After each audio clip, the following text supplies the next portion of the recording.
There's also a more sobering part of this, looking at the role of character education in schools and what our children are actually going through.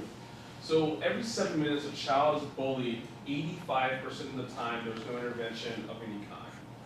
And one of the greatest stats of the importance of helping children is that they need a concerned adult in their life, whether that's their parents, their school administration, or someone else that's involved.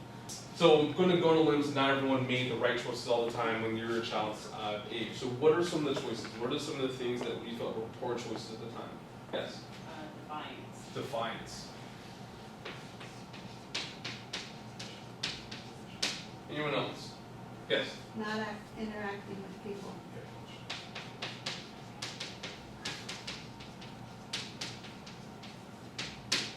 Anyone else? Yes?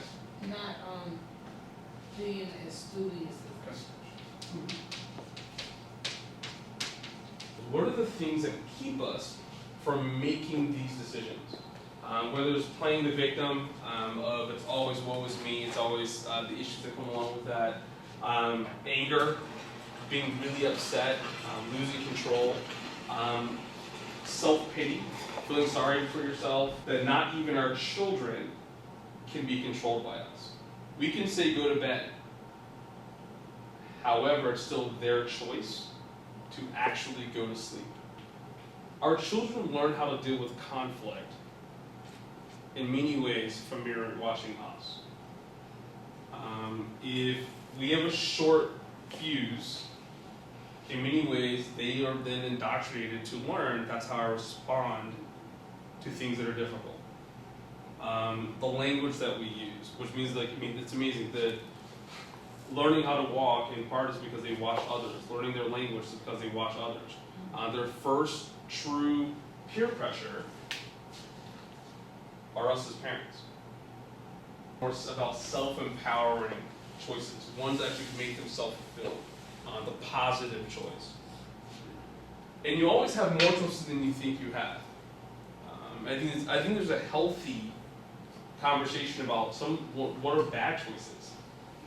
What are choices that don't lead to self-empowering choice? Because I think by putting those out there and then helping them kind of play through. So let's say that you have one of your children are looking to go to a play date, and you're not a big fan of the kid they're going with.